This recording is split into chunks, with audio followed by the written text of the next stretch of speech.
Welcome! I made a clear case AirPods Pro. Until now, I already made a clear iPhone, a clear AirPod, and now a clear AirPods Pro. Make sure you check out all the clear case video. It looks very cool. I will show you how I make it. Stay tuned. Please help subscribe to my channel and watch this video as long as you can to support my work so I can do more videos for you guys. This is a AirPods Pro Clone. It works like a real AirPods Pro on an iPhone. Let me show you it works properly.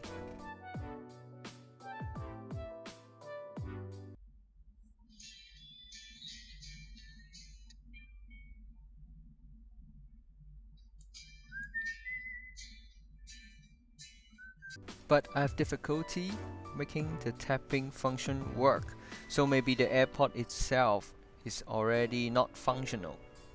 I bought a brand new China AirPods Pro Clone to do this project. First, remove the silicone plug and then remove the charging port. And then open the top part of the AirPods Pro.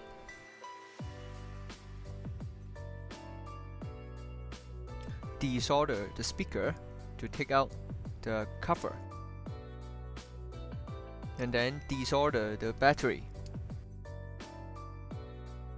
Take out the motherboard. Take out the magnet.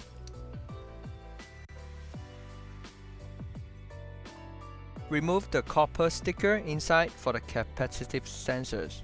Although it didn't work, I don't know, but it's there. Take out the mesh and the sticker. Take out the speaker. Remove another sticker from the cover. After cleaning the excessive glue on the case, we can start make the mold.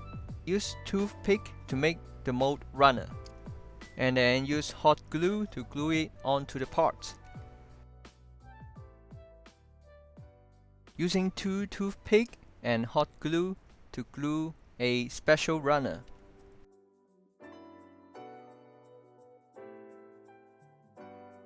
And then hot glue the special runner to the piece.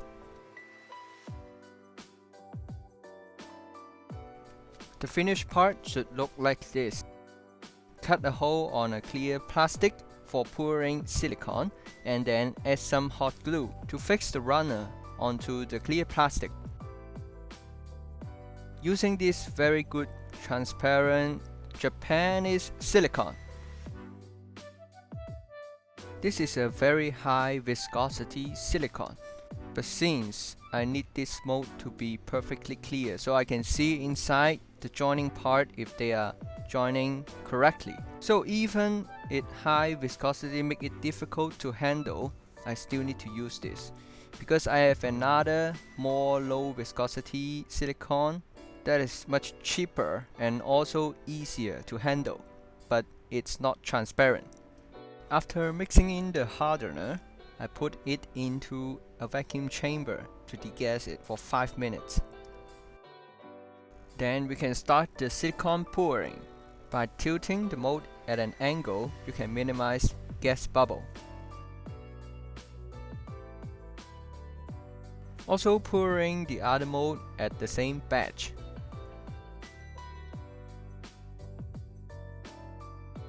Pouring in the leftover to make sure the mold is filled full with silicone.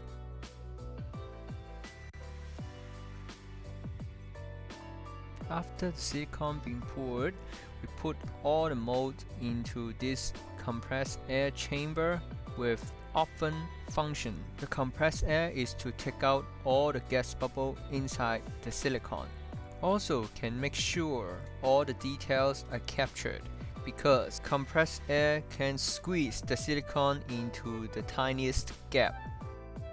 There is an open function that you can generate heat from it, because some silicone it might require heat to cure, or you want the silicone to cure faster. For this Japan silicone, it requires 60 degrees to cure in 4 hours. Otherwise, we'll need 24 hours for it to cure in room temperature. Now you can see the chamber is pressurizing. The target pressure is about 7 to 8 bar, about 100 psi or more. After the silicone cured, I take out all the mold and then remove all the clear plastic. Remove the runner. I remove part of the silicone mold so it's easier for me to open it. So now start to opening the mold. The tips here is you need to force open the gap and then put the blade in to cut it open. Then you will have a good mold. Cut around 3 sides, you can leave one side untouched. As long as you can open and take out the parts, then it's all good. There are some holes in the parts. We need to cut out the silicone in order to take out the parts. Now we can take out the parts. Squeeze the mold a little bit so that they fit back together. For this mold, because there is undercut and there is a hollow tube to cast, so it will be a little bit difficult to open. Finally, this mold cut into 2 parts. Then I need to squeeze out the silicone in the middle like this. Now we can take out the parts from the mold and then cut open to take out the 90-degree runner, and then shove the middle part back into the second part of the mold. And also squeeze a little bit to make them fit back together. Then use tape to secure the different part of the mold. After mixing the epoxy and also degas it, just like the silicone. Now we use a syringe to squeeze in the epoxy into the mold until it's overflowed from all the holes. Same story for the small parts. And we put them all into the chamber.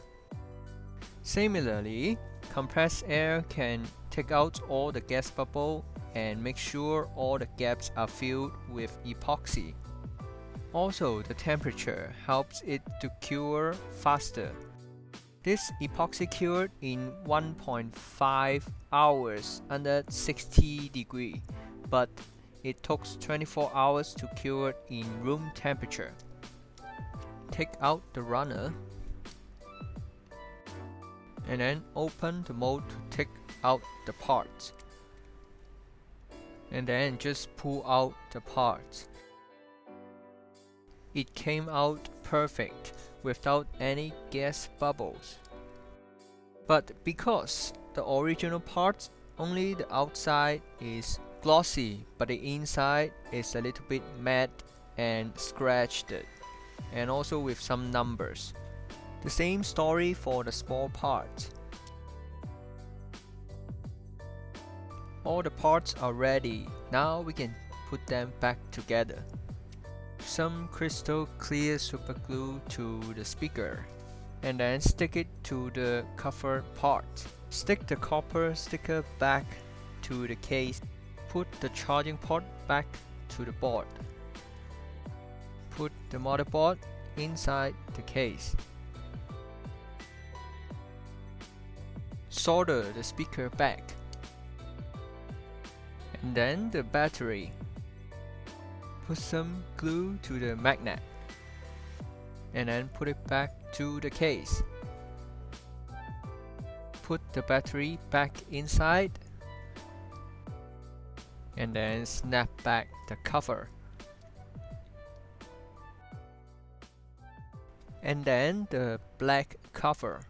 The last step is to put back the silicone plug, and voila! it's all done. And the other side is just the same story. The useless sticker, not sure if it makes it look better or worse. Thanks for watching. Please help subscribe to my channel and like my video. Please leave a comment if you have any question. See you next time. Thank you.